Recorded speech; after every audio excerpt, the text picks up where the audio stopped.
नमस्ते दोस्तों। यूं ही नहीं फकत मैं उसे चाहता हूँ, यूं ही नहीं फकत मैं ही उसे चाहता हूँ, जो भी उस पेड़ की छाँव में गया बैठ गया। तहज़ीब हाफ़ी का ये शेर सुना रही हूँ मैं। दोस्तों, आज हम दस्तखत चैनल के इस रिकॉर्डिंग में हैं और हम एक नई श्रृंखला शुरू कर रहे हैं, जिसमें हम अपने साहित्यकारों के साथ बातचीत करेंगे। तो आज उसी श्रृंखला का पहला दिन है और हम हमारे समय की बहुत ही मेरी प्रिय और वरिष्ठ साहित्यकार नमिता सिंह जी के साथ बातचीत करने के लिए उपस्थित हैं। नमिता सिंह जी वरिष्ठ साहित्यकार तो हैं ही, साथ ही सामाजिक कार्यकर्ता हैं। आप का लेखन 1978 से प्रारंभ हुआ। आपका संकलन जो पहला प्रकाशित हुआ वो 1978 में आया। अब तक आपके 8 कहानी संकलन, 2 बहुचर्चित उपन्यास, 10 वर्षों तक आप साहित्य की सिरमौर पत्रिका वर्तमान साहित्य का कुशल संपादन कर चुकी हैं। अभी हाल ही में 2024 में संस्मरणों की एक किताब आई है वाणी प्रकाशन से, समय से शिला पर, जिसका नाम है। 3 कथेतर पुस्तक भी आपकी प्रकाशित हो चुकी हैं। साक्षात्कार की भी एक पुस्तक आई है। तो नमिता जी, आपका बहुत बहुत स्वागत है आज की इस बातचीत में। मैं अपनी बातचीत का सिरा यहाँ से पकड़ती हूँ कि अभी नमिता जी हाल ही में साउथ के एक सुपरस्टार चिरंजीवी जी का एक वायरल हुआ, जो उन्होंने कहा, एक टिप्पणी वायरल हुई। उन्होंने कहा कि वो जब अपने घर में होते हैं तो वे महिलाओं से घिरे होते हैं और उन्हें लगता है जैसे वे हॉस्टल के कोई वार्डन हैं। और उन्होंने कहा कि मैं अपने बेटे रामचरण से कहता हूँ कि कोई बेटा हो जाए हमारे घर में जो हमारे घर की लेगेसी को बढ़ाए। तो नमिता जी, मैं आपसे जानना चाहती हूँ कि आज इतने सालों बाद भी 21वीं सदी में भी अभी हम वंश वृद्धि की जो बात करते हैं, अभी भी हम पुत्रों को ही वंश वृद्धि के लिए आगे मानते हैं। लड़कियों को अभी भी दोयम दर्जे का माना जाता है। तो मैं चाहूंगी कि हम बातचीत आपकी इसी टिप्पणी के साथ शुरू करें। शालिनी, ये बहुत ही एक बहुत प्रासंगिक सवाल भी है और बहुत आपके मन को उद्वेलित करने वाला सवाल भी है।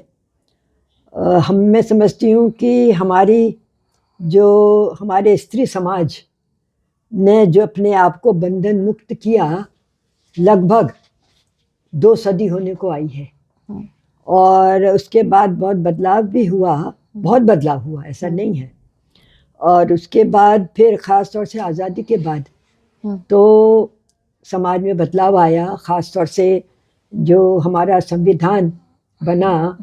और ये बहुत खुशकिस्मती है कि जो कर्णधार थे, जिनके हाथों में ये देश की बागडोर आई, उन्होंने इन चीज़ों की ओर ध्यान दिया, ख़ासतौर से संविधान के रूप में और देश को चलाने के लिए, जहाँ पर कि सबको बराबर अधिकार दिए और एक समानता का वातावरण बनाने की कोशिश करी। और विशेष रूप से स्त्रियों के लिए, जो स्त्री समाज को आगे बढ़ाने के लिए उन्होंने काम किया, बहुत सारी योजनाएं बनी। तो लेकिन जो बात आपने कही है वो कोई नई नहीं है और इसमें कोई मुझे ताज्जुब नहीं लगता, इसलिए कि हमने सामाजिक बदलाव के लिए बहुत काम किया और शिक्षा के क्षेत्र में और उनके लिए समान अवसर दिए, तो उससे बहुत बदलाव तो आया। लेकिन जो एक पितृसत्तात्मकता की जड़ें हमारे यहाँ, हमारे समाज में इतने गहरे जमी हुई हैं, आप ये समझ लो कि हजारों साल की जो जड़ता है, जो सोच है, वो इतनी जल्दी समाप्त नहीं हो सकती।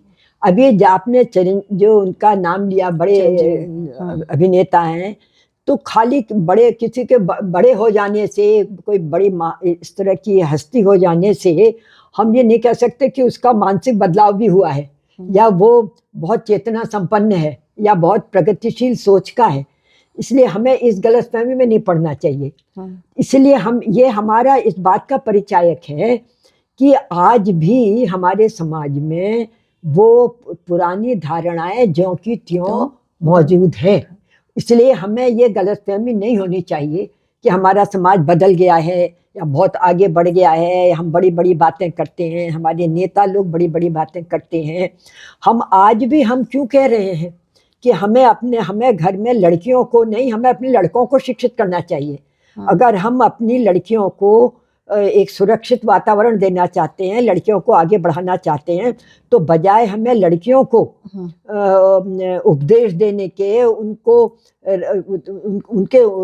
उनके लिए काम करने के, हमें सबसे पहले अपने घर के लड़कों को शिक्षित करना चाहिए। हमें उन्हें समझाना चाहिए कि उन्हें क्या करना है, क्या नहीं करना है, जो कि अभी हमारे समाज में नहीं है, लगभग नहीं है।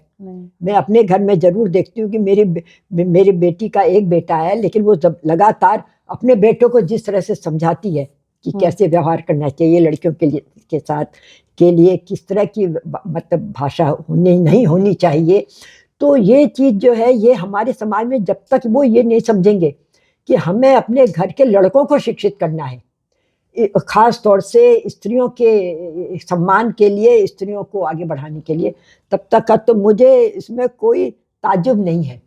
आज चिरंजीवी नहीं होंगे, कोई और होगा, कोई और बड़ा होगा, तो या जो मुंह से नहीं कहेगा उसके मन में होगा, कभी ना कभी किसी न किसी रूप में निकलेगा। तो ये मैं समझती हूँ कि पूरे हमारे समाज की क्या स्थिति है आज भी, ये उसका परिचायक है, और हमें इस बात के लिए आगाह करता है कि हमें क्या अभी और क्या करना है, ये है। तो इसलिए मुझे इसमें कोई ताज्जुब नहीं है। बहुत से लोग हैं आज भी अपने घरों में, हम देखते हैं कि बाहर से बड़ी अच्छी बातें करते हैं, ऊंची ऊंची बातें करते हैं, लेकिन घर में क्या हो रहा है उनका, अपनी पत्नी के साथ क्या व्यवहार हो रहा है, अपनी बहन के साथ क्या व्यवहार हो रहा है, कितना वो छूट दे रहे हैं। तो उपदेश देना और उसको बड़ी बड़ी बातें कहना अलग बात है, लेकिन उसको अमल में लाना और वास्तविक रूप में उसको वास्तव रूप देना उसका, ये दो अलग बातें हैं। बिल्कुल ठीक कहा आपने। नमिता जी, आपका बचपन कैसा था? कौन कौन थे घर में लोग, कैसा माहौल था? थोड़ा हम आपको बचपन की तरफ ले चलते हैं। बचपन देखिए, मैं ये कहूँ कि मैं अपने अगर पुरखों की ओर से याद करूं तो एक वो अलग कहानी है। और हमारे परिवार ने बहुत, जिसे कहना चाहिए कि बहुत ही उच्च कोटि की संपन्नता देखी है और देखा है, लेकिन उसके बाद बहुत वो लंबी कहानी है। मैंने अपनी किताब में उसका जो समय शिला पर है उसमें उसका लंबा जिक्र किया है, तो उसको तो मैं नहीं यहाँ पर दोहराऊंगी। लेकिन मैं अपने घर के वातावरण की अगर बात करूं तो हमारा संयुक्त परिवार था। हम 6 भाई बहन थे, और मेरे दादा दादी और मेरे माता पिता तो थे ही, और बुआ भी थी, चाचा थे, बड़ा परिवार था। लेकिन सबसे बड़ी बात ये थी कि हमारे यहाँ जो एक परंपरा चली आई थी लिखने पढ़ने की, वो माहौल हमारे यहाँ शुरू से था। और ये बहुत मतलब आपको मज़े की बात लगेगी कि मेरी दादी वो ज़बरदस्त पढ़ाकू थी। अच्छा। उनको, हालांकि मुझे नहीं लगता उस ज़माने में जो दादी नानियाँ थीं तीसरे चौथे दर्जे से ज़्यादा कोई पढ़ी होंगी, लेकिन मेरी दादी बहुत पढ़ती थी और हर तरह की किताबें वो पढ़ती थी। इसके अलावा हमारे यहाँ अगर कोई शौक़ था सब लोगों का, तो पढ़ने का ही शौक़ था। और हमारे यहाँ किताबें ही आती थी। हमने बचपन से अपने घर में किताबें ही देखी। और बाद में मेरे बाबा इलाहाबाद से जब लखनऊ आ गए, तो वो नवल किशोर प्रेस में कि मैं मैनेजर थे, तो उस वक्त उनके संपर्क में प्रेमचंद भी थे और वो मेरे पिताजी ने उनको देख रखा है घर में, वो अच्छा। आए थे। और आचार्य चतुर्सेन शास्त्री अच्छा। वो भी थे, वो अब उस सिलसिले में आते रहते थे। भुवनेश्वर थे, वो 2-3 दफ़ा आए। तो इस तरह से एक माहौल, साहित्यिक माहौल रहा। और पढ़ने का शौक मैंने कुछ बचपन से ही कुछ जल्दी ही अक्षर ज्ञान कर लिया था, तो किताबें ही किताबें हमारे घर में थीं। तो ये पढ़ने का शौक हमारे यहाँ सबको रहा। तो उसके अलावा मैं एक चीज़ और ज़रूर ये बात कहना चाहूँगी, और मैंने कही भी है, कि हमारे जो एक परंपरागत परिवार होता है, धार्मिकता होती है, पूजा पाठ होता है, जैसे परंपरागत परिवार होता है, लेकिन हमारा परिवार रूढ़िवादी नहीं था। इस तरह की रूढ़ियाँ नहीं थीं, और ये इस तरह के जो बड़े धार्मिक बंधन इस तरह के होते हैं वो नहीं थे। अब जैसे मैं कहूँ कि मेरी जो सबसे बड़ी बुआ थी, वो अपने समय में वो डांस सीखती थी, और वो गाना भी गाती थी, और उस ज़माने में वो रेडियो स्टेशन पर अपना कार्यक्रम भी देती थी। अच्छा, अच्छा। तो हालांकि इसके लिए हमारे समाज में बहुत हम लोगों की आलोचना भी होती थी, सब था। मुझे भी गाने का और डांस का बहुत शौक था। मेरे पिताजी ने मुझे घर में ही, हमारे आते थे उस्ताद आते थे, गाना भी सिखाया, डांस भी मैंने सीखा, परफॉर्म भी करते थे हम स्टेज पर। तो इस तरह से बड़ा खुला वातावरण था। तो एक तरीके से कहना चाहिए कि बचपन से ही हमने, तो मुझे याद लगता है कि शायद 7th 8th 9th में रहे होंगे, तो प्रेमचंद साहित्य तो घर में ही था, पूरा पढ़ लिया। शरद चंद्र का पूरा साहित्य पढ़ लिया। और हमारे पिताजी किताबें हमारे लिए लाते ही रहते थे। रूसी साहित्य भी हमने अपने इन्हीं दिनों में, अपने विद्यार्थी जीवन में ही हमने बहुत पढ़ा। तो ये एक लिखने पढ़ने का वातावरण था। हमारी बुआ लोग भी पढ़ती रहती थी। मेरी छोटी बुआ थी, वो तो, उनकी तो मुझे याद है 2-3 कहानियाँ कुछ मैगजीन्स वगैरह में भी छपी थी। तो इस तरह से ये इस तरह का एक वातावरण था हमारा, पढ़ने लिखने का ही था। तो नमिता सिंह जी के बनने में माँ या पिताजी या दोनों की कैसी भूमिका थी? मुझे लगता है दोनों की भूमिका थी, दोनों की भूमिका थी। पिताजी मेरे किताबें लाते थे बचपन से, जब छोटे छोटे थे तब छोटी किताबें, बाद में आए तो बड़ी किताबें। और मैं क्योंकि बचपन से ही कविता लिखना शुरू कर दिया था। अच्छा। मैं कितनी बड़ी रही होंगी तब आप? मैं 4th क्लास में थी। अच्छा। मुझे एक पाठ्य पुस्तक में सुमित्रा नंदन पंत की कविता थी, तो मेरी माँ ने बताया कि ये मेरे छोटे बाबा हैं। मेरे जो बाबा थे, ग्रैंडफादर, उनके मेरे ग्रैंडफादर सबसे बड़े भाई थे अपने भाई बहनों में, और सुमित्रा नंदन पंत सबसे छोटे थे। उन्होंने कहा देखो ये तुम्हारे छोटे बाबा हैं, उनकी कविता है। मैंने कहा अच्छा। तो मैंने कहा मैं भी लिखूंगी। तो उन्होंने कहा हाँ ठीक है। तो मैं गई और एक कोई किताब से मैंने नकल की कविता। मैंने कहा देखो मैं लिख लाई हूँ। मेरी माँ ने कहा ऐसे कविता नहीं लिखी जाती। फिर मैंने कहा तो फिर कैसे लिखी जाती है? तो जैसे होता है ना, तुकबंदी करते हैं। उन्होंने कहा कि उस जमाने में हमारे यहाँ वो बहुत बड़ा कच्चा आंगन था, उसमें फूल वूल बहुत रहते थे। लखनऊ में थे हम, वहाँ अमीनाबाद के पास का एक मोहल्ला था, मॉडल हाउस। तो उन्होंने कहा जैसे मान लो तुम मेरी फुलवारी पर लिख रही हो, तो उन्होंने मुझे तुकबंदी करके बताया। अच्छा। कि कैसे ये ऐसे ऐसे करके। तो मैंने फिर एक 12 लाइन की। अच्छा। और उन्होंने मदद करी तुकबंदी करने में। अच्छा। तुकबंदी बनाने में उन्होंने मदद की, मेरी माँ ने। हाँ। तो फिर वो जमाने में स्वतंत्र भारत जो अखबार आता था, अब पता नहीं आता है कि नहीं आता है, बंद हो गया नहीं मालूम। अभी भी आता है। तो उसका जो रविवार का परिशिष्ट होता था, उसमें एक बाल संघ का एक कॉलम होता था, एक पेज।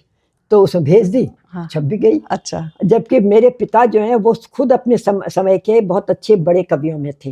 अपने समय के। और निराला, मेरे बाबा इतने बड़े कवि थे, और मेरे पिता जो उनके भतीजे थे, बहुत प्रिय थे उनको। लेकिन मेरे पिता के गुरु थे निराला। अच्छा। वो निराला के साथ बैठते थे, और निराला उनकी कविताओं को प्रमोट करते थे, और जब छप जाती थी तो बहुत खुश होते थे। अपने पिताजी का नाम बताइए। मेरे पिता का नाम था गिरीश चंद्र पंत। माता जी का क्या नाम था? माता का नाम था दयावती पंत। तो ये था। लेकिन उसके साथ साथ में मैं अपनी माँ का एक और मैंने अपनी किताब जो है स्त्री प्रश्न, मैंने उसमें इसका बहुत जिक्र भी किया है। अच्छा। कि परंपरागत रूप से कितनी रूढ़ियों को तोड़ने में मेरी माँ ने पहल की। अच्छा। ये मैंने अपने स्त्री प्रश्न में उनका जिक्र किया है। और बहुत उसके साथ तो एक जैसे मैंने बताया परंपरागत परिवार था, पूजा पाठ भी होता था, सब था। लेकिन मेरी माँ ने एक बार मुझसे, ये रामायण की कहानी थी, दशरथ पर बात हो रही थी कि राम उनके यज्ञ हुआ और उसके बाद उस यज्ञ में शृंगी ऋषि थे, उन्होंने उनकी रानियों को खीर दी प्रसाद के रूप में। उस खीर खाने से राम लक्ष्मण भरत शत्रुघ्न पैदा हुए। तो मेरी माँ ने बड़े उससे कहा, हो खीर खाने से कोई संतान पैदा होती है? ये बात उन्होंने कही। बहुत बड़ी बात है। तो मैं उस वक्त छोटी थी, मैंने कहा हाय अम्मा कैसी बात कर रही हैं। लेकिन जो एक लॉजिक था, लॉजिक एक मतलब बुद्धि को इस्तेमाल करने की बात थी, लॉजिक को इस्तेमाल करने की बात थी, वो मेरी माँ ने उसका बीज डाला, जिससे कि हमें प्रश्न करना आया। हाँ, जो परंपरा है उस पर सवाल लगाना हमको आया। इसी तरह से और भी बहुत सी बातें थी जिसमें कि जो बहुत परंपरागत एक वो रिवाज थे उस तरह की औरतों के लिए, वो उन्होंने उसको एक स्टेज पर आकर के उन्होंने रिफ्यूज कर दिया। अच्छा। कि मैं नहीं मानूंगी ये। जैसे औरतों को एक समय में अलग होना बैठना पड़ता था, ये था। फिर एक स्टेज के बाद उन्होंने कहा नहीं, मैं ये नहीं मानूंगी। नमिता तो जी, ये एक बात थी। अभी भी है, जैसे कि अगर हम अपने साथियों के साथ या अपने हस्बैंड के साथ कहीं जाते हैं तो होता ये कि औरतें अलग कमरों में बैठ जाती हैं और आदमी बैठक में बैठ जाते हैं। अभी भी ये चल रही है। सही क्या नहीं, वो हमारे यहाँ तो जो एक वो रिवाज था कि सर्टेन डेज के लिए औरतों को अलग बैठना पड़ता है। हाँ। उसको मेरी माँ ने एक स्टेज पर आकर के रिफ्यूज किया। हमारे यहाँ, मैं इसलिए कहती हूँ कि हमारे समय बहुत बड़ा बदलाव था। और देखिए मैं हमेशा कहती हूँ कि हमारे जो कुलीन समाज है, कुलीन समाज की स्त्रियों ने भी बहुत सहा है। एक बार ये निम्न वर्ग की औरत जो है वो अपना काम करती है, मेहनत कश है, मेहनत करती है, वो अपना रास्ता बना लेती है। लेकिन कुलीन समाज की जो स्त्रियां होती हैं, उच्च वर्ण की और वर्ग की स्त्रियां होती हैं, उनको बंधन तोड़ना बहुत मुश्किल होता है। तो जिस तरह से मेरी माँ ने उनको रिफ्यूज किया कि मैं ये नहीं मानूंगी। मेरी माँ ने कहा कि आपकी मेरी दादी से कहा कि अगर आपके हम लड़कियों की शादियां देर में हुई हैं और मेरी जल्दी हो गई तो इसका हम में फ़र्क क्या है। तो देखो ये बहुत बड़ी बात थी। मैंने उनसे ये बात सीखी कि जो सही है वो करना चाहिए। हम परंपरा का आंख मूंद कर हम अनुसरण नहीं करेंगे, ये हमारे आगे बढ़ने के लिए सबसे बड़ी बाधा होती है। तो मैं अपनी माँ का कंट्रीब्यूशन, जो एक पर्सनालिटी हमको मिली, जो हमने अपना एक दिमाग बनाया, उस वक्त तो वो चीज़ें नहीं थी, लेकिन ये चीज़ हमें अपनी माँ से मिली। बहुत। हाँ। तो इसके लिए जो है मैंने इसीलिए जो पुस्तक है स्त्री प्रश्न, वो मैंने अपनी दादी को और अपनी माँ को ही समर्पित की है। अच्छा। हाँ। बहुत बढ़िया। हाँ। तो नमिता जी, आपकी शिक्षा दीक्षा लखनऊ में हुई, उसके बारे में थोड़ा? हाँ, मेरी शिक्षा दीक्षा लखनऊ में हुई। बचपन में मैं लालबाग हाई सेकेंडरी स्कूल में पढ़ी और उसके बाद फिर इंटर कॉलेज IT कॉलेज में, क्योंकि उस ज़माने में बहुत दूर था, 2 बसें बदलनी पड़ती थी। इस चक्कर में मैंने महिला कॉलेज से इंटर किया, वो हमारे घर के पास पड़ता था। और फिर BSc और MSc मैंने लखनऊ यूनिवर्सिटी से ही किया। तो शिक्षा दीक्षा तो मेरी लखनऊ में ही हुई। लेकिन मैं जहाँ तक शिक्षा की बात में आप कर रहे हो, तो मैं यहाँ पर बहुत बड़ी भूमिका मानती हूँ अपने लालबाग स्कूल की। अच्छा। लालबाग स्कूल का जो एक वातावरण था, मैंने अपने इसका भी जिक्र किया है कि जो जिससे पर्सनैलिटी बनती है। देखिए हमने जो बाद में जो हम जिस रास्ते पर आए, उसमें स्कूल का भी योगदान होता है। तो लालबाग स्कूल में हमारे मिशनरी स्कूल था, तो उसमें दलित बच्चे भी पढ़ते थे, क्योंकि क्रिश्चियन मिशनरी स्कूल था, तो उसमें दलित बच्चे भी पढ़ते थे। हमारे लालबाग स्कूल के पास एक बस्ती थी। हम जब वहाँ से अपने घर से आते थे तो एक शॉर्टकट पड़ता था, वो कहलाती थी मेहतरों वाली गली। उसमें मेहतर समुदाय के ही लोग रहते थे। तो उसके बहुत से जो बच्चे थे वो हमारे यहाँ पढ़ते थे, और उनमें से कुछ बच्चे जो हैं वो हमारी क्लास फेलो भी थे। तो अब आज के ज़माने में जब हालांकि बहुत सारी बदलाव आ गए हैं, लेकिन बहुत मुश्किल है। लेकिन हम लोगों में कभी भी ये दिमाग में नहीं आया, किसी ने ये नहीं बताया कि ये किस जात का है, ये क्या है। हालांकि वो क्रिश्चियन थे। तो ये जो चीज मुझे मिली, जिसमें कि हम जात पात और ये इन सबसे परे हम एक समुदाय में रहते हैं, मैं इसमें अपने लालबाग स्कूल का बहुत बड़ा योगदान मानती हूँ। आज जब मैं सोचती हूँ, और इसके बरक्स मैं आपको बताऊं कि हम लोगों ने अलीगढ़ में एक दलित बच्चों के लिए एक स्कूल खोला है। हम लोग आपस में उसको वो बना करते हैं। सब गरीब बच्चे हैं, बहुत ही उस समुदाय के हैं। एक नॉमिनल फीस हम लेते हैं, लगभग मुफ्त में उनकी पढ़ाई करते हैं। शुरू में जब हमने वो स्कूल खोला, अच्छा क्योंकि वो उसी मोहल्ले में है तो ज़्यादातर बच्चे वहीं के हैं, तो शुरू में उसमें वहाँ सब तरह के बच्चे थे। बाद में, ये मैं अब आपकी बता रही हूँ बात आपको, बाद में हमारे यहाँ के बहुत से बच्चों ने स्कूल छोड़ दिया, जो ओबीसी थे या जो ऊंची जात के थे। उन्होंने कहा कि हम ये इन बच्चों के साथ हम नहीं बैठेंगे, हम नहीं पढ़ेंगे। हमने कहा तुम्हारी मर्जी है, लेकिन हम इन बच्चों को तो हमने स्कूल खोला ही जो एक वंचित वर्ग है उनके लिए खोला है। तो मैं ये बता रही हूँ कि मैं उस ज़माने की बात कर रही हूँ और आज के ज़माने की बात कर रही हूँ। और उस वक्त हमारे साथ सब तरह के बच्चे पढ़ते थे, और हमारे साथ अच्छे बड़े घरों के बच्चे भी पढ़ते थे। उसी क्लास में यशपाल जो है, उनका बेटा हमारा क्लास फेलो था, वो भी उसी वहाँ पढ़ता था। तो वो जो एक वातावरण था, तो वो उसने भी हमें बहुत आगे चल करके हमें बहुत सिखाया और हमारी मानसिकता को बनाया। ये है। एक जिज्ञासा है मन में कि मैम, आपका पारिवारिक पृष्ठभूमि जो थी वो साहित्यिक थी, फिर आपका कैसे रुझान हुआ रसायन शास्त्र विषय की तरफ?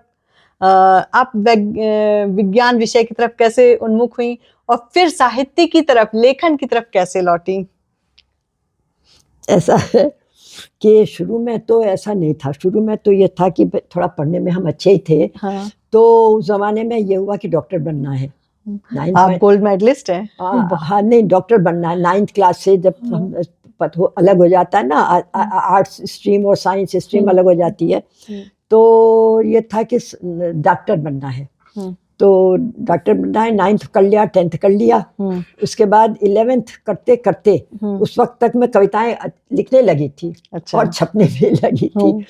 तो फिर यहाँ तक आते आते फिर मुझे लगा कि नहीं, डॉक्टरी तो नहीं पढ़नी है, कुछ और ही करना है। तो फिर हालांकि उस वक्त मेरे पिताजी ने मुझसे बहुत कहा। उन्होंने कहा कि भाई तुम डॉक्टरी पढ़ना चाहती थी, तुमने साइंस लिया, और भाई कुछ नहीं तो तुम लोगों की सेवा करोगी। तो मैंने कहा ना, मुझे पढ़ना है। मैंने कहा मैं तो जल्दी से जल्दी पढ़ के अपने पैरों पर खड़ी हो जाऊंगी, और मुझे साहित्य करना है, मुझे साहित्य लिखना है, साहित्य पढ़ना है। 12वीं तक आते आते मेरे दिमाग में ये आ चुका था कि मुझे क्या करना है। तो इस तरह से फिर, लेकिन क्योंकि ये साइंस से 12th कर लिया था, तो फिर लेकिन मुझे ये भी मालूम था कि साइंस पढ़ करके नौकरी जल्दी मिलती है। तो इसलिए बीएससी भी किया, एमएससी भी किया।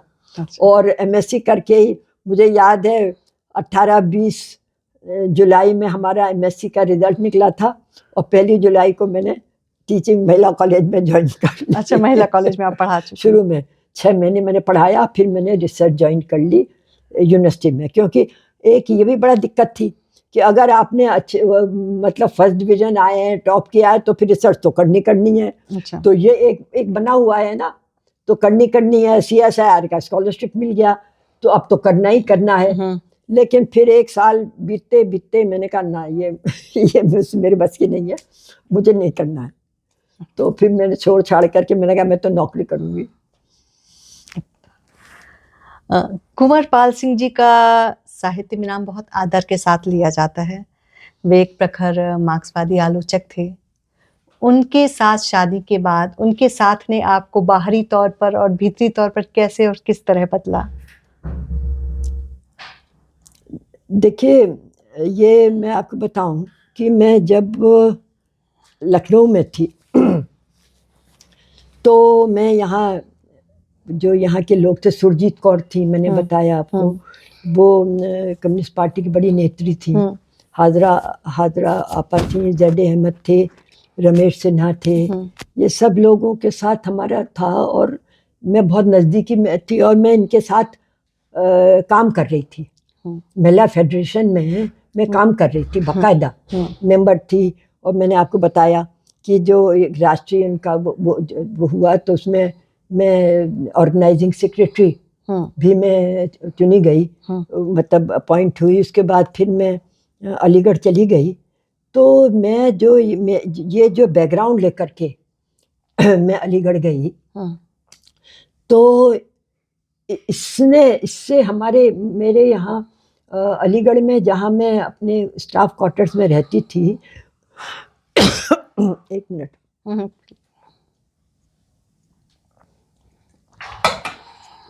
मैं स्टाफ क्वार्टर्स में रहती थी तो वहाँ यूनिवर्सिटी की 2-3 रिसर्च स्कॉलर्स रहती थी, वो हिंदी डिपार्टमेंट की थी। तो उनके यहाँ कुंवर आते थे, अखबार देने के लिए आते थे, और वो उनके कोलीग थे, वो भी रिसर्च स्कॉलर, उस ज़माने में वो भी रिसर्च स्कॉलर थे, लेकिन वो अपॉइंट हो चुके थे, हिंदी डिपार्टमेंट में अपॉइंट हो चुके थे। हालांकि उनकी पीएचडी की डिग्री उनको नहीं मिली थी उस वक्त तक। तो उन्हें मालूम हुआ, अच्छा मैं भी अपने लखनऊ का जैसा ही वातावरण ढूंढ रही थी। अच्छा। कि जहाँ पर मैंने इतना काम किया है, जो मेरा जुड़ाव रहा है, एक वैचारिक और आंदोलनकारी जो जुड़ाव रहा है, तो मैं भी वहाँ अलीगढ़ में ढूंढ रही थी। तो मुझे हमारी उन लड़कियों ने ही उनसे मेरा परिचय कराया। उन्होंने कहा ये भी है, तो वो भी अखबार ज़माने में बांटा करते थे, वो था। तो इस तरह से, क्योंकि एक समान एक वैचारिक वो था, और वही मैं लखनऊ से लेकर के जो मैं गई थी, अलीगढ़ गई थी, तो ये एक कॉमन वो बना। और धीरे धीरे, बल्कि बाद में तो लोगों ने कहा भी कि नॉट टू बी कोटेड, उन्होंने कहा अरे जब मेरी शादी हो गई कुंवर जी से, उन्होंने कहा अरे हमारी कार्यकर्ता जो है वो सीपीएम में चली गई। तो ये भी एक वो रहा।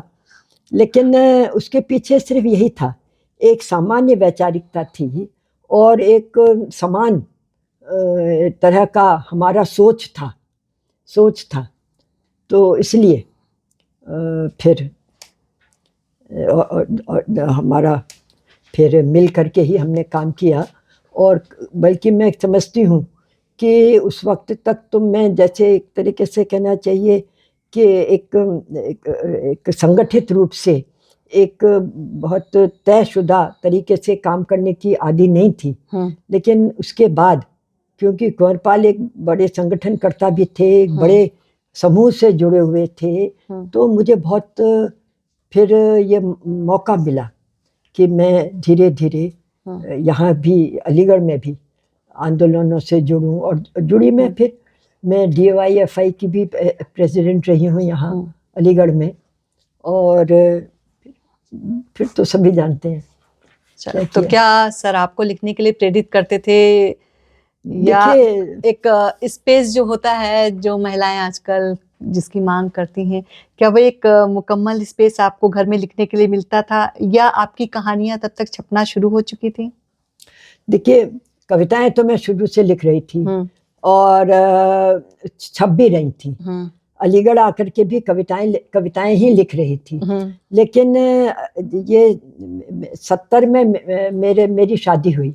अच्छा। और 70 में मेरी शादी हुई, तो उस वक्त मैंने पहली बार एक कहानी लिखी। अच्छा। उससे पहले मैं सिर्फ कविताएं लिखती थी। और शादी के बाद? हाँ, शादी से पहले तक तो मैं सिर्फ कविताएं लिखती थी। हाँ।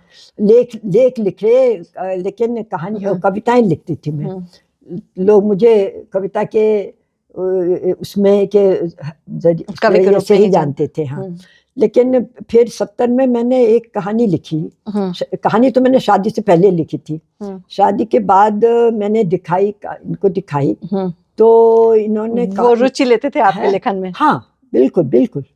तो वो तो हम लोग दोनों जने जो लिखते थे एक दूसरे का पढ़ते थे, और मैं सबसे पहले जो लिखती थी उनको जरूर सुना देती थी। वो कोई लिखते थे तो मुझे सुनाते थे, और आपस में हम सलाह मशवरा भी करते थे। तो उन्होंने वो कहानी कमलेश्वर को भेज दी। कमलेश्वर सारिका के संपादक थे उस वक्त। तो वो पहली कहानी जो उन्होंने कमलेश्वर को भेजी तो कमलेश्वर ने बहुत तारीफ की, और उन्होंने कहा नहीं, हम इसको छापेंगे। तो वो अप्रैल 72 में वो कहानी छपी। पहली कहानी छपी। फिर अच्छा, कोरपाल का एक अजीब सा, वो कहते थे कहानियां लिखो, कविताओं पर वो ज्यादा ध्यान नहीं देते थे। वो कहानियों पर ज्यादा ध्यान देते थे कि कहानियां लिखो। तो उसके बाद भी कविताएं लिखना थोड़ा कम हुआ, लेकिन फिर कहानियां मैं लिखने लगी, और शुरू की तो 3-4 कहानियां मेरी सारिका में ही छपी। अच्छा। और फिर इधर उधर भी, और फिर छपी, इधर उधर छपी। तो लिखने का जहाँ तक सवाल था, वो तो हमेशा ही रहा। ये जरूर था कि मैं कहानियों के बारे में मैं कुंवरपाल की राय कितना मानती थी कितना नहीं मानती थी अलग बात है। वो मुझसे कहते थे अरे इसमें तुम थोड़ा ये करो वो करो। मैं कहती थी ये लेख नहीं है कि मैं उसमें ये 4 लाइन है ये भी डाल दूं ये भी डाल दूं, ये कहानी है।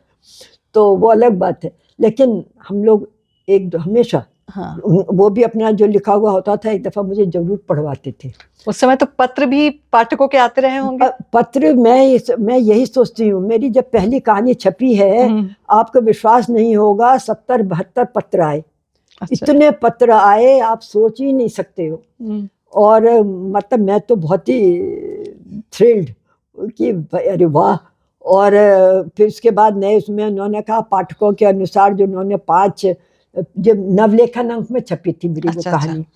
तो जो 5 कहानियां जो उन्होंने कहा कि जो सबसे ज्यादा पाठकों ने पसंद की उसमें वो मेरी कहानी भी थी। अच्छा। तो फिर इस तरह से कहानी लिखने का सिलसिला शुरू हुआ। कविताएं बहुत कम हो गई। बाद में भी मैंने कुछ एक कविताएं लिखी, लंबी कविताएं लिखी। एक कविता तो मेरी 92 में जब वहाँ नहीं गुजरात में जब हुआ था 2002 में, तो एक बहुत लंबी कविता थी मेरी। तो बल्कि वो संवाद रूप में थी जिसको कि बाद में सनत कुमार थे वहाँ बड़ौदा में। अच्छा। उन्होंने उसको नाटक के रूप में बना करके कई जगह खेला भी, उसको प्रस्तुत भी किया। तो फिर बाद में कुछ एक लंबी कविताएं लिखी, लेकिन कविताएं लिखना तो फिर बहुत ही कम हो गया। कहानियां अनुवाद भी किए हैं? मैंने अनुवाद बहुत किए। ये आपने सही याद लगाई।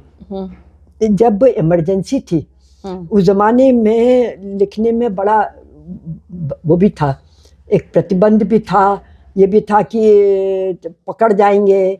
उस समय के भी कुछ जब बात चल ही पड़ी है तो कुछ अनुभव थोड़े से साझा कीजिए। हाँ, गिरफ्तार हो जाएंगे। उस जमाने हमारे घर में तो मीटिंग चलती रहती थी। मुझे याद है अलीगढ़ में हाँ। हमारा घर जो था बहुत छोटा सा था, बहुत मामूली सा घर था। 2 कमरे थे छोटे छोटे, उसी में सब लोग आकर के सब आते थे उसी में। शील जी बेचारे आते थे, वो कितने दिनों तो वहाँ रहे। शिव वर्मा भी आए, सब लोग आते थे। वो हमारे 2 कमरे का छोटा सा मकान था, उसी में रहते थे, आ जाते थे सब। जैसे होता है ना दिल में जगह होनी चाहिए। हाँ। तो और लेकिन वहाँ उसकी जो छत थी, ऊपर की मंजिल में था हमारा मकान, उसकी छत बहुत बड़ी थी, बहुत बड़ा आंगन था, छत थी। तो वहाँ हमारी मीटिंगें हुआ करती थी।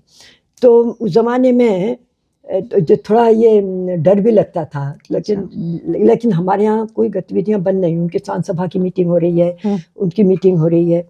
तो उस जमाने में जब लेखन पर थोड़ा ये था, तो उस जमाने में मैंने अनुवाद बहुत किए।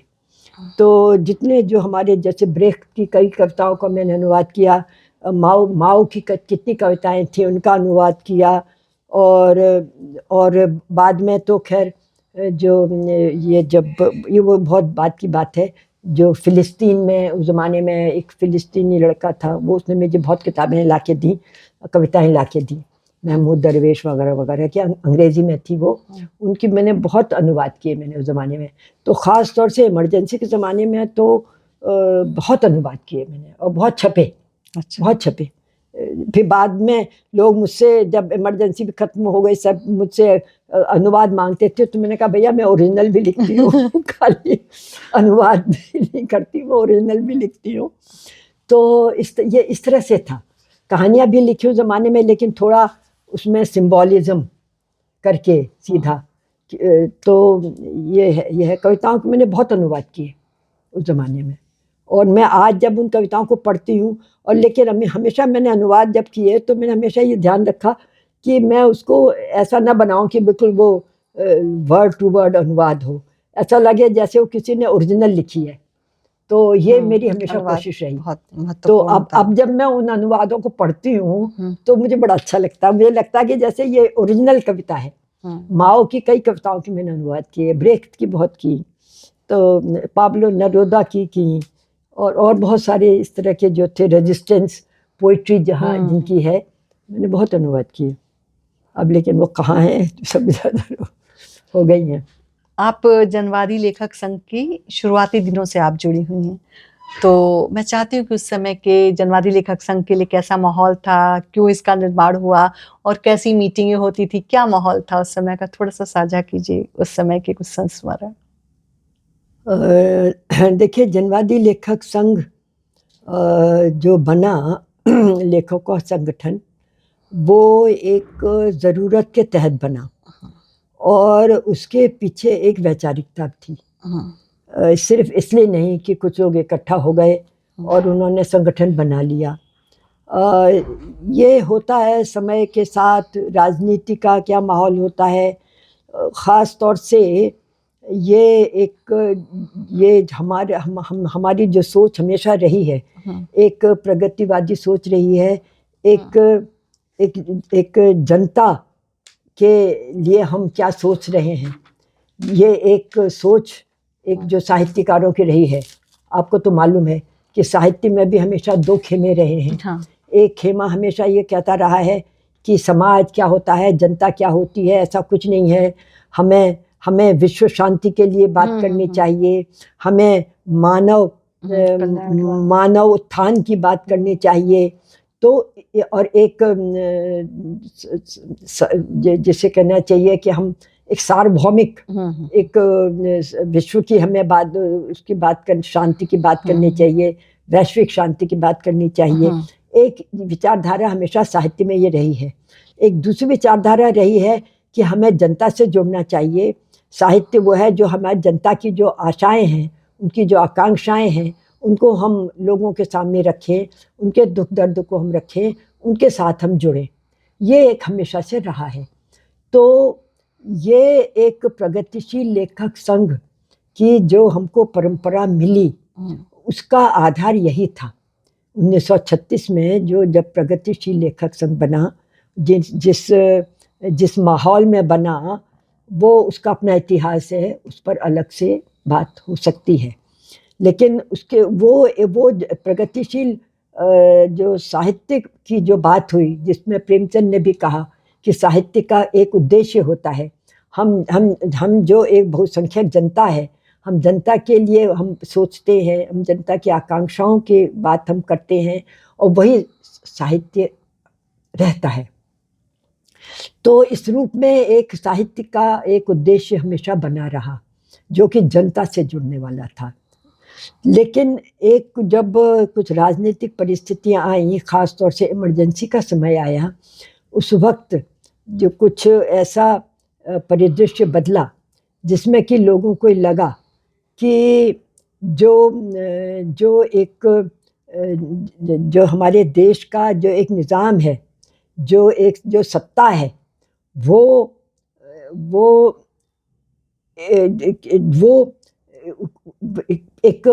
उसकी विचारधारा कहीं किसी रूप में जनता के विरुद्ध नहीं है, वो जनता के विरुद्ध नहीं है। जबकि एक लोगों का, एक ग्रुप का ये सोच था कि ये जो सत्ता का जो चरित्र है, ये पूरा पूंजीवादी चरित्र है, ये सामंती चरित्र है, और इसकी जो कार्यविधि है ये उन लोगों को लाभ पहुंचाने के लिए है, ये उन लोगों की ओर उन्मुख है। जबकि एक सोच ये था कि ऐसा नहीं हो रहा है, कि जो इस वक्त की नीतियां चल रही हैं वो उसमें जनता कहीं नहीं है, जनता के विरोध में वो है। इस तरह का एक वैचारिक टकराव उस समय उठा। तो जब इस तरह का एक वैचारिक टकराव उठा तो कुछ लोगों ने सोचा कि जो प्रेमचंद के समय से जो प्रगतिशील लेखक आंदोलन ने जो एक आधार भूमि दी थी एक साहित्य के लिए या साहित्य के उद्देश्य के लिए, एक ऊंचे आदर्शों के लिए, वो शायद पूरा नहीं हो पा रहा है। इसलिए ऐसा लगा कि एक संगठन के रूप में, एक समूह के रूप में हम लेखकों को अलग से अपना एक रास्ता बनाना चाहिए। जो चलता चला आ रहा है 1936 से अब तक का जो चलता चला आ रहा है, शायद उसमें हम अपने लेखन के उद्देश्यों को पूरा न कर पाए। इसलिए उस वक्त बहुत विचार मंथन हुआ, जगह जगह लोग बैठे, आपस में विचार विमर्श करते रहे, आदान प्रदान हुआ, तरीके सोचे गए, क्या सोच में बदलाव है, क्या वैश्विक परिस्थितियां हैं, क्या देश की परिस्थितियां हैं, क्या समाज की परिस्थितियां हैं, समाज किस ओर जा रहा है, क्या नीतियां हैं, और ये राजनीति किस ओर समाज को ले जाएगी, और जो बहुसंख्यक समाज है वो उसकी भलाई किस ओर है। इसको ये सब सारे प्रश्न थे। इन पर सोचते हुए, मंथन करते हुए, फिर बाद में बहुत लोगों ने आपस में जगह जगह ये इस तरह के विचार विमर्श हुए, मीटिंगें हुई। फिर 1982 में ये समझा गया कि हम एक ऐसे साहित्य के पक्षधर हैं जो जनता से जुड़ता है, जो जनता की आकांक्षाओं से जुड़ता है, जो जनता की जो समस्याएं हैं, चाहे मजदूर हो, किसान हो, मध्य वर्ग हो, निम्न वर्ग, हमें साहित्य में लाना है, क्योंकि यही साहित्य का उद्देश्य है। तो इस रूप में फिर जनवादी लेखक संघ की स्थापना हुई 1982 में, और आज जो है पूरे मैं समझती हूँ कि राष्ट्रीय स्तर पर जगह जगह ये अपने उसमें काम कर रहा है। और एक नौजवानों के भीतर, क्योंकि देखिए हर नौजवान में एक क्रिएटिविटी होती है, एक भावना होती है, और वो अपने आप को जो देख रहा है वातावरण में उसको कहना चाहता है, उसके बारे में उसकी सोच है। तो उस सोच को भी एक दिशा देने की बात होती है। क्या बहुत बार हम भावनात्मक रूप से कह जाते हैं, करते हैं, लेकिन उसको एक वैचारिक धार देने की ज़रूरत होती है, सोच का रास्ता दिखाने की ज़रूरत होती है। तो ये जनवादी लेखक संघ के उद्देश्यों में भी रहा है, और वो मैं समझती हूँ कर रहा है। नमिता जी, आपकी जितनी भी कहानियां मैंने पढ़ी हैं, सब तो नहीं पढ़ी हैं, उसमें जब मैं पढ़ते हुए मैं उनको ये महसूस करती हूँ कि वे कहानियां आज भी वैसी ही स्थितियां हमारे सामने हैं, और आपकी कहानियां रास्ता दिखाती हैं या सवाल उठाती हैं, वैसे ही प्रासंगिक हैं। तो चाहे वो निकम्मा लड़का की बात हो, कहानी कर्फ्यू की बात हो जिसका कि टीवी पर भी टेलीकास्ट हुई है, या जंगल गाथा, या फिर हम अगर लेडीज क्लब जो आपका उपन्यास है उसकी बात करें, जिस तरीके से आपने सांप्रदायिकता पे चोट की है, इस तरीके से कहानियां आपने बुनी है कि वो झकझोर के रख देती हैं जब पढ़ते हैं उसको। तो मैं ये जानना चाहती हूँ कि आप अपने कहानियों के पात्र कहाँ से लाती हैं, या उन कहानियों के बनने के पीछे क्या कहानियां हैं? तो थोड़ा सा इस पर अपनी बात रखें। देखिए, मैं ऐसे ही कभी मुझसे कहानी नहीं लिखी जाती। मैं इस मामले में बहुत ही, जिसे कहना चाहिए, निकम्मी हूँ। लेकिन जब तक का मुझे कोई आइडिया क्लिक नहीं करता, और आइडिया क्लिक करता है हम जो देख रहे हैं। अब जैसे अभी आपने बात कही, उस चिरंजीव जो एक्टर है उसकी बात कही, वो एक क्लिक किया, या कहीं पर बहुत साधारण सी बात है, घर में ही कुछ हो रहा है और जहाँ पर कि कोई चीज़ एक ऐसा पॉइंट है जो कि क्लिक कर रहा है, जो कि एक विचार के साथ जुड़ा हुआ है, विचार के साथ जुड़ा हुआ है और वो विस्तार मांगता है। शुरू में मुझे ऐसा लगता था जब मैं कभी इस तरह के उन पर सोचती थी, मसलों पर सोचती थी, तो मुझे लगता था ये बात तो सब जानते हैं, इसे क्या कहना। लेकिन फिर बाद में मुझे लगा, लोगों से बात करके मुझे ऐसा लगा कि नहीं, लोगों को ये बातें नहीं मालूम है। और मेरा हमेशा ये रहा है कि मैं अगर कोई मेरे किसी भी कहानी के पीछे कभी कोई ना कोई विचार जरूर रहा है उसके केंद्र में, और उस विचार को मैंने ले करके उठा करके, फिर वो अलग बात है कि हमने उसका ताना बाना बुना या वो किया। तो अब जैसे निकम्मा लड़का की आपने बात की है, तो उसमें एक कभी कभी ये होता है जिसको हम गैर जिम्मेदार, हाँ, गैर जिम्मेदार समझते हैं और ये समझते हैं कि बहुत मामूली सा है ये, लेकिन उसके अंदर जो एक स्पार्क है कि गलत चीज को सेंसिटिविटी है। सबसे बड़ी बात यह है, उसके अंदर एक सेंसिटिविटी है, एक इतनी गहन संवेदनशीलता है कि वो कोई गलत चीज को अगर देखता है तो उसे परेशान हो जाता है, परेशान होता है तो फिर वो रिएक्ट करता है। तो ये रिएक्शन जो है ये पॉजिटिव हो जाता है। तो वहां पर वो चीज थी कि हम, ऐसा नहीं है कि ये कहानी जब मैंने पढ़नी शुरू की, तो मुझे नहीं लगा था कि इसका, मैं बिल्कुल अनुमान नहीं लगा पाई थी कि इस दिशा में मुड़ जाएगी। तो ये है, मैं ये निकम्मा लड़का जब कहानी छपी तो बाद में किसी ने उस कहानी को संग्रह से निकाल के अमर उजाला का एक परिशिष्ट था उसमें छाप दी। उस जमाने में मुझे याद नहीं है कौन था संपादक, पसंद आई होगी उनको, उन्होंने उसमें छाप दी। आप सोच नहीं सकते, मेरे पास नौजवान लड़कों के बहुत फोन आए। अच्छा। फोन भी आए, खत भी आए कि देखिए आपने, ऐसा लगता है जैसे हमारी कहानी कह दी। क्यों? क्योंकि उसमें वो जो लड़का है वो बहुत सेंसिटिव है। तो वो साहित्य भी पढ़ना चाहता है, इतिहास में उसकी रुचि है, लेकिन उसके माँ बाप कह रहे हैं तो इंजीनियरिंग कर। और उसके बाद फिर वो किस तरह से उसका वो ट्रांसफॉर्म होता है अपने उसमें। तो इतने लड़कों ने मुझे, नौजवान लड़कों ने खत भी लिखे कि ऐसा लगता है कि आपने हमारी कहानी लिखी। तो ये एक पॉइंट था। ऐसे ही लेडीज क्लब, हाँ, अच्छा, ऐसे ही मैं एक कहानी बताऊँ, वो उस कहानी का शीर्षक था वो एक जिसमें कि मैं उसके नानी का, उसकी जो वो है महिला, उसके नाम पर ही उस कहानी का शीर्षक है। मैं तो अपनी कहानियों के नाम भूल जाती हूँ। उसमें वो जो हमारे यहाँ हमारी एक मेहतरानी आती थी, उस मेहतरानी की जो लड़की थी उसकी शादी हुई, उसका हस्बैंड ने उसको छोड़ दिया, ले गया बम्बई, छोड़ दिया। उसके बाद क्या हुआ कि वो लड़की भाग गई और उसने दूसरी शादी कर ली।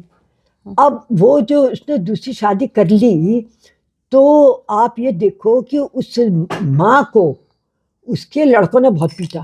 अच्छा। क्यों पीटा? कि तूने ही जो है लड़की भगाई है। और उसमें जो उन्होंने कहा कि हमारी कितनी बदनामी होगी।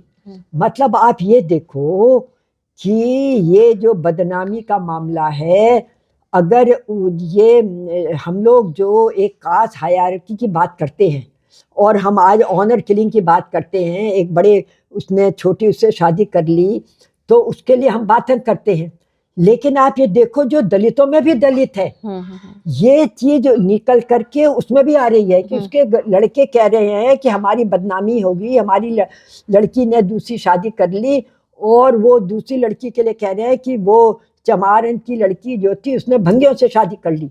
ये आप देखो, मतलब ये है कि वो जो कास्ट हायरार्की है जिसकी की हम आलोचना करते हैं, वो जो दलितों में दलित है वो भी उसी को फॉलो कर रहा है। तो ये एक चीज थी जिसको कि मुझे बताना था। ऐसे ही एक अपने लोग कहानी है, उसमें भी यही है कि भाई हम तो ये समझते हैं कि अगर हमें किसी तरीके सामाजिक परिवर्तन की बात करनी है तो जो दलित है, दबा कुचला है, ये है, हमें तो उनको इकट्ठा करके उनको एक आंदोलनकारी रूप देना है। लेकिन ये कास्ट हायरार्की जो उनके अंदर है, उसके अगर आप दूर नहीं करेंगे तो कैसे, जिनके ऊपर हम वो समझ रहे हैं कि ये सामाजिक परिवर्तन की बात करेंगे, कैसे होगा, कैसे होगा। तो ये एक बहुत चिंताजनक बात है। ये इसलिए भी कि हम जो सबसे दलितों में दलित है वो भी कास्ट की बात कर रहा है, वो भी कह रहा है कि वो हमसे छोटा है, हम बड़े हैं, हम बड़े हैं। तो ये एक सामाजिक एक परिस्थिति है, मुझे उसको बताना था। तो ये इसलिए ये कहानियां इस तरह से गढ़ी गई। या ऐसे ही जो एक बंतो कहानी है, बंतो कहानी में हमारे अलीगढ़ में बहुत सी खरीदी हुई लड़कियां आती हैं। मैंने जाटों में उनमें हमने देखा कि बहुत पता चला कि वो अरे अब हमारी वो बताती थी खाना बनाने वाली, अरे आज हमारे यहाँ वो आई है, वो कहीं से ले आया है, अब आज उसकी ये है। तो वो खरीदी हुई लड़कियों की कहानी थी बंतो, किस तरह से वो जुए में वो हार जाता है तो किस तरह से उसकी लड़की को ले आता है। तो ये जो चीजें है ना, जहाँ पर कि एक जो एक सामाजिकता का एक सवाल उठता है। हमारे यहाँ एक और थी, वो हमारी जो हमारे यहाँ हमारी मेड थी, वो हमारे यहाँ काम करती थी, वो उसका हस्बैंड मर गया। उसका हस्बैंड मर गया तो उसकी सास ने क्या किया कि उसके देवर से उसकी शादी कर दी। तो कहा कि कहीं ये चली जाएगी तो हमारी बदनामी होगी। वो महिला ने नाम के लिए वो उसकी पत्नी थी, लेकिन कभी भी उनके बीच में पति पत्नी का रिश्ता नहीं रहा। उसने अपनी देरानी से कहा तेरा ही पति है, तू ही रहे। तो ये मुझे इतना क्लिक किया। तो बंतो कहानी में वही है। वो अंत में जब उसकी सास उसको फोर्स करती है कि तू अपने देवर के साथ संबंध बना, वो नहीं करती। वो कहती है कि जैसे मेरे बाप ने भैंस के मतलब जिस तरह से भैंस उठा ले गया वो नंबरदार, ऐसे मेरे बाप ने जबरदस्ती भेज दी, तो मैं ये नहीं करूँगी। तो ये चीज़ें हमारे आसपास में इतना जो है, जो हमारे जो सवाल उठाते हैं चीज़ें, ये सब चीज़ें हमें दिल में हमारे लगती हैं, सवाल उठाती हैं। तो ऐसे ही हमारा तो देखो, हम अलीगढ़ में रहे हैं, पूरा एक सांप्रदायिक माहौल रहा है। अच्छा, हमारा तो इतना ज़्यादा मैं तो हमेशा कहती हूँ कि हम लोग चीन, जापान, अमेरिका, यहाँ रूस, उनके लोगों के बारे में जानते हैं, उनके जीवन पद्धति के बारे में जानते हैं, उनके लोगों के सब उनके पूरे माहौल के बारे में जानते हैं, लेकिन हम अपने पड़ोसी के बारे में नहीं जानते। और अगर हमारा पड़ोसी मुसलमान है तो हम उसके बारे में बिल्कुल ही नहीं जानते, और उसके बारे में हमारी क्या क्या धारणाएं होती हैं। तो ये एक मतलब ऐसे ऐसे मिथ होते हैं। तो ये मैंने अपने लेडीज क्लब में इसका बहुत जिक्र किया है कि जब वो इस तरह का माहौल है वो है, तो वो जो है वो बेचारे जो हमारे जो वहाँ के सब जो अध्यापक हैं वो बेचारे डरे हुए हैं। एक तो पुलिस वो है 5-6 परिवार हैं वहाँ पर, जो हिंदू परिवार हैं वो डरे हुए हैं, जो उनकी रक्षा वहाँ के लोग कर रहे हैं, और वो डरे हुए हैं इसलिए कि अगर इन लोगों में से किसी को कुछ हो गया तो हम सब वो होंगे। तो ये जो मानसिकता इस तरह के क्या जो माहौल बनाता है, उसमें लोगों की क्या हालत होती है, क्या मानसिकता है, वो किस तरह से वो जी रहे होते हैं उस समय, इस माहौल का बच्चों पर क्या असर पड़ता है, बच्चे किस तरह से वो हो रहे हैं।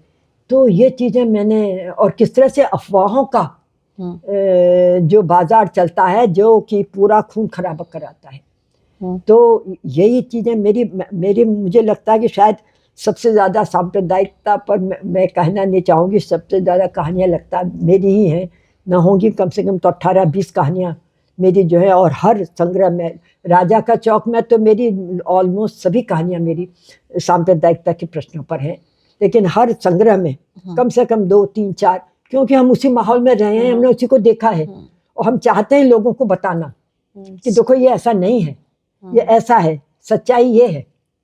लेकिन अगर लोग सुनने को तैयार हो तो सुनेंगे, वरना लेकिन हमारा तो फर्ज है, वो वाली बात है ना कि वो जो जिगर का वो शेर है कि हमारा तो फर्ज है वहाँ तक कह आए, हमारा पैगाम जहाँ तक पहुँचे, जहाँ तक हमारा पैगाम पहुँचे, तो हमारा काम है बताना कि ये हो रहा है समाज में, ये है। इस तरह से लेखन में वैचारिकता की भूमिका होती है, और इसे आप कैसे कहेंगी? मैं समझती हूँ कि अगर लेखन में वैचारिकता नहीं है तो वो कूड़ा है। सबसे बड़ी बात यह है कि हम अच्छा अच्छा गाना गा रहे ले रहे हैं, वो कर ले रहे हैं, तो अरे भैया लोरी सुनाने के, हम सोने के लिए तो हम लोरी जरूर सुन लेंगे, लेकिन अगर वो साहित्य जिसने हमें उद्वेलित न किया, जिसने हमारी कोई थोड़ी सी हमारी जानकारी नहीं बढ़ाई, या जिसने हमें सवाल, हमारे अंदर सवाल पैदा नहीं किए, तो वो साहित्य फिर क्या साहित्य है, वो रहेगा भी नहीं। मेरा अपना मानना यह है, वो साहित्य रहता भी नहीं है। और मैं तो समझती हूँ कि मान लो आज जो हमने लिखा है, वो आज अगर लोग नहीं पढ़ रहे हैं, आज उनको नहीं समझ में आ रहा, आज नहीं है, तो आज नहीं तो 50 साल बाद उसकी प्रासंगिकता होगी, वो लोग पढ़ेंगे और समझेंगे। तो इसीलिए मेरा तो मानना यह है कि हमें जो है, जो अपने समय को, अपने समय के सवालों को हमें दर्ज कर लेना चाहिए साहित्य के जरिए। आज नहीं तो कल वो उस पर बात होगी, लोग समझेंगे। नमिता जी, आपने स्त्रियों के बीच बहुत काम किया है, जमीन से जुड़ के काम किया है, तो जब आप पीछे मुड़कर देखती हैं तो आपको क्या लगता है कि हम कुछ आगे आए हैं कुछ कदम चलकर, या अभी बहुत चीजें बदलना बाकी है, या अभी कुछ नहीं बदला है? नहीं, हम लोग बहुत आगे आए हैं, ऐसी बात नहीं है। मैंने कहा आपसे 200 साल का सफर हमारी स्त्रियों ने तय किया है, और और सबसे बड़ी बात यह है कि हमारी स्त्री समाज की स्थितियों को बदलने में हमारे पुरुष समाज का बहुत बड़ा हाथ रहा है। सारा जो इसलिए मैं कभी भी जो स्त्री प्रश्न होते हैं उसको स्त्री पुरुष के उसमें बरक्स नहीं देखती हूँ। और मेरा मानना यह है कि अगर हम पुरुष उसकी बात भी करते हैं तो हमें उसकी बात ना करके हमें परंपरा की बात करनी चाहिए, हमें उस परंपरागत मानसिकता की बात करनी चाहिए जिसने कि वो मानसिकता बनाई, जिसने कि। और एक चीज़ और भी है, बहुत बार लोग ये कहते हैं कि अरे औरत ही औरत की दुश्मन है, देखो वो औरत है, उसके ऊपर उस औरत ने अत्याचार किया। मेरा उसमें मानना यह है कि हम मनुस्मृति से ले लें, अगर हम अपनी 4वीं-5वीं शताब्दी से अगर हम ले लें आज तक का, तो जो मानसिकता पुरुषों ने बनाई, पुरुषों ने ही वो स्त्रियों को सिखाया, पुरुषों को ने ही स्त्रियों की उस मानसिकता को सिखाया कि औरत को क्या करना चाहिए, औरत को क्या नहीं करना चाहिए, औरत के लिए क्या अच्छा है, औरत के लिए क्या बुरा है। तो जो डॉक्ट्रिन किया औरतों को पुरुषों ने किया, तो औरत भी उसी में सीखेगी। जो ABCD आदमियों ने औरतों को सिखाई है, वही ABCD औरतें भी बोलेंगी फिर।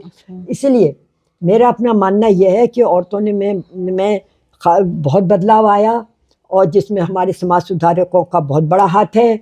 उसके बाद जो पूरे जो मूवमेंट चले, समाज सुधार के मूवमेंट चले, उनका बहुत बड़ा हाथ है। ख़ास तौर से मैं समझती हूँ कि आज़ादी के बाद जिस तरह से औरतों के लिए जो अलग से जो योजनाएं बनी, स्कूल बने और बराबरी का अधिकार मिला, उससे उनको आगे उनको मिला। लेकिन हम ये समझते हैं कि अभी बहुत मिलना बाकी भी था, और हम ये मान के चल रहे थे अभी मिलना बाकी है।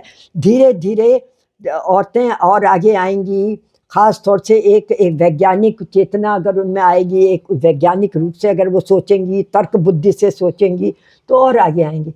लेकिन पिछले कुछ समय से जो मुझे लग रहा है कि जो जिस तरह से हम फिर जो एक पुरानी परंपराओं की बात कर रहे हैं, अरे औरतें देखिए हमारे ज़माने में तो औरतें ये करती थी, हमारी परंपरा में तो औरतें ये करती थी, हमारी तो ये परंपरा थी। तो आप उस परंपरा के नाम पर आप औरतों को कहाँ ले जा रहे हो, कहाँ पीछे ले जा रहे हो। और मैंने अभी एक लिखा भी है, जो अभी की जो एक घटना है, ये छत्तीसगढ़ का में कोर्ट में जो अभी एक घटना हुई है, जहाँ पर कि एक आदमी ने अपनी स्त्री के साथ जो जिसको मैरिटल रेप की हम बात करते हैं, और उसमें उस औरत की मृत्यु हो गई। उस औरत की मृत्यु हो गई, उसको जेल हुई, 10 साल की जेल हुई, लेकिन हाई कोर्ट ने उसको बरी कर दिया। सेशन कोर्ट ने उसको सजा दी, हाई कोर्ट ने उसको बरी कर दिया। उन्होंने कहा क्योंकि वो उसका पति था, क्योंकि वो उसका पति था, तो अगर पति था तो उसको पूरा अधिकार था कि वो जो चाहे जैसे चाहे वो करे।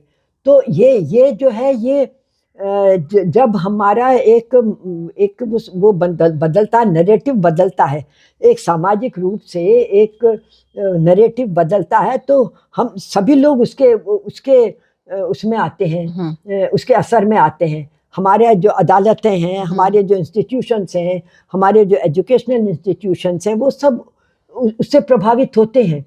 तो मैंने ये कहा कि 1860 में जबकि एक मैरिटल रेप में एक लड़की की मृत्यु होती है और उस पर हंगामा होता है और अदालत में मामला जाता है, 1860 की बात कर रही हूँ, और वही स्थिति अब आ जा रही है इतने सालों बाद कि उसमें उसको पति का अधिकार समझ करके उसको छोड़ दिया गया।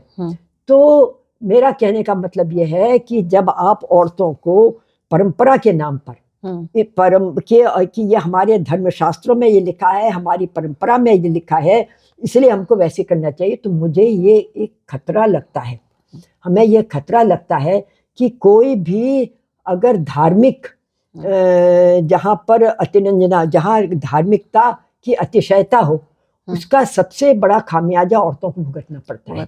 सबसे बड़ा खामियाजा औरतों को भुगतना पड़ता है। जहाँ पर देखिए खाप पंचायतें हैं, वहाँ पर उन्होंने कह दिया लड़कियां जीन्स नहीं पहनेंगी, टेलीफोन का, मोबाइल का इस्तेमाल नहीं करेंगी, और अगर कहीं लड़का कहीं छेड़छाड़ रहा है तो स्कूल जाना बंद कर देंगी।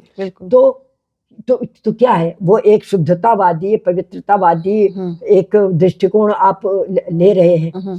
तो ये एक बिल्कुल एक टैग लाइन है कि अगर धार्मिकता के आधार पर फिर समाज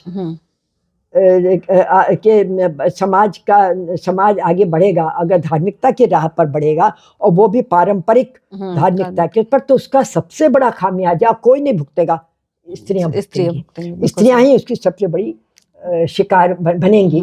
ये बात आज स्त्रियों को समझ में नहीं आ रही है। क्यों? क्योंकि जो नैरेटिव चल रहा है ना, कि धार्मिक होने का एक तरीके से दबाव है स्त्रियों पर। हाँ, दबाव है, और उनके अंदर सोचने की अपनी क्षमता नहीं है।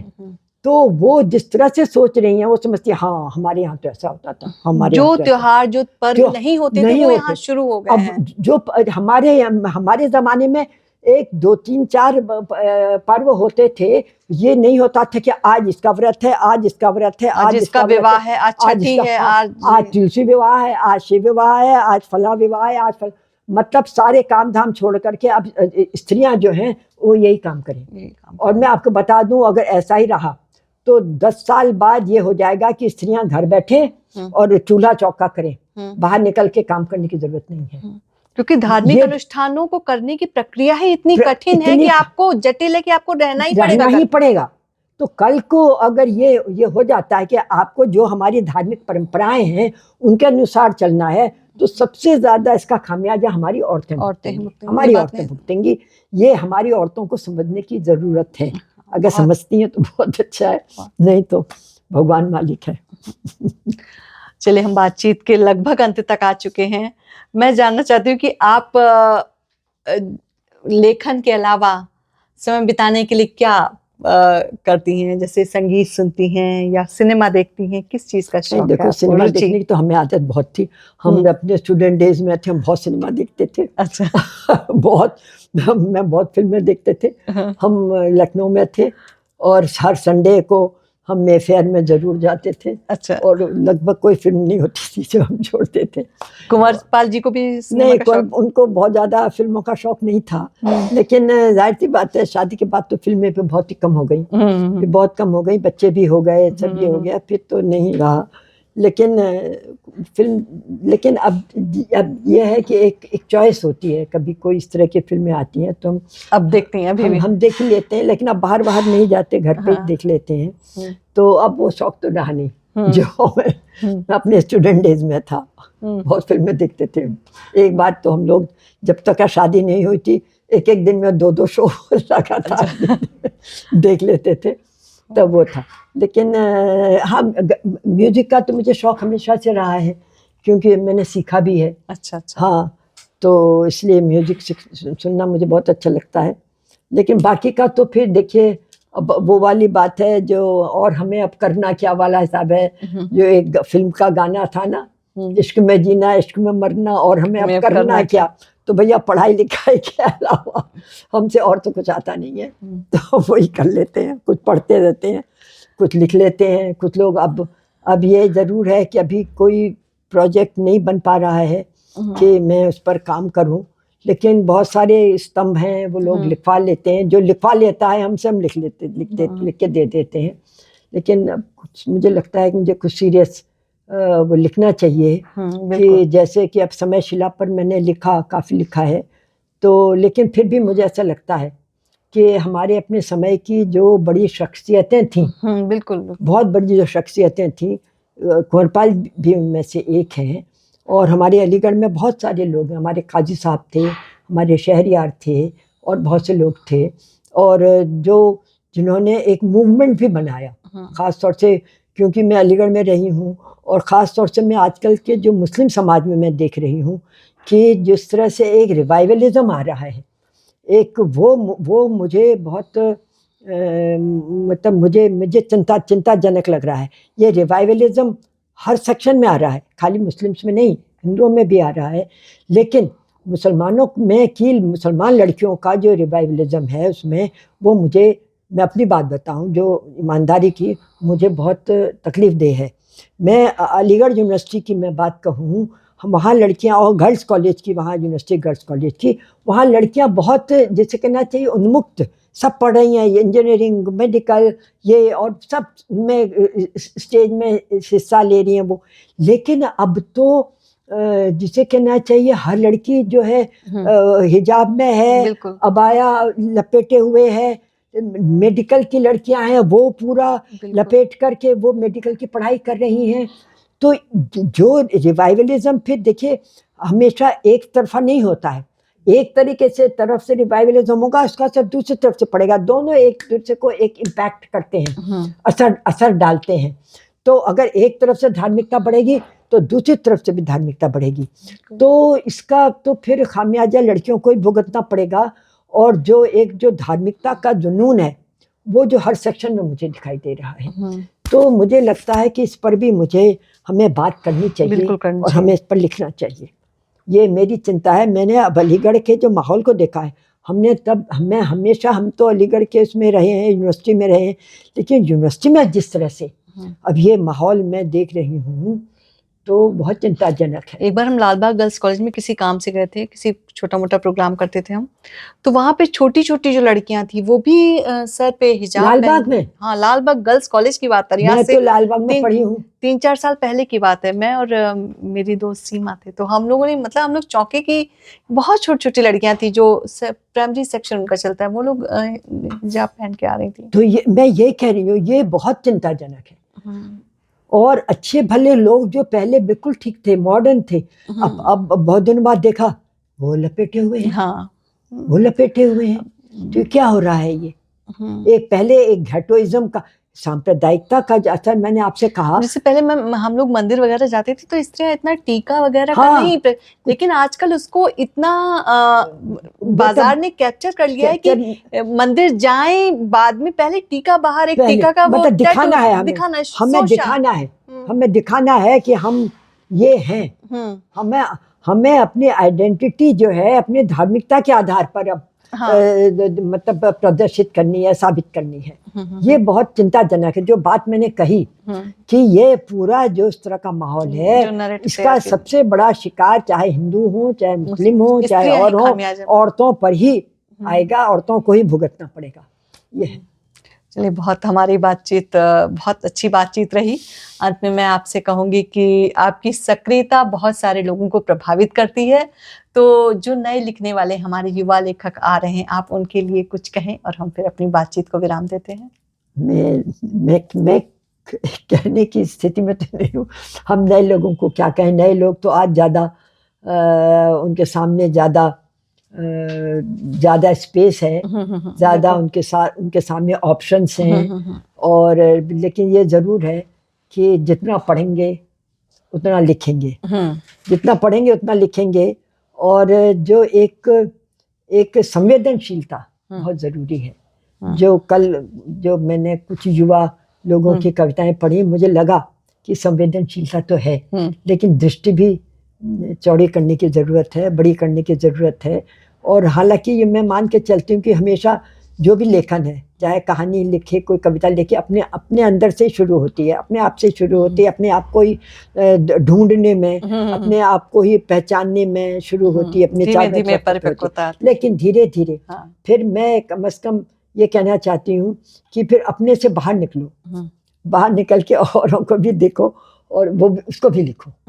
ये है हमें, हमारे अपने दुख बहुत है। मैं कहा करती हूँ कि जो फैज़ की है, ये दुख और भी है ज़माने में, मोहब्बत के सिवा राहतें और भी है, वस्ल की राहत के सिवा, उसके अलावा और भी बहुत कुछ है। उस पर भी लिखो।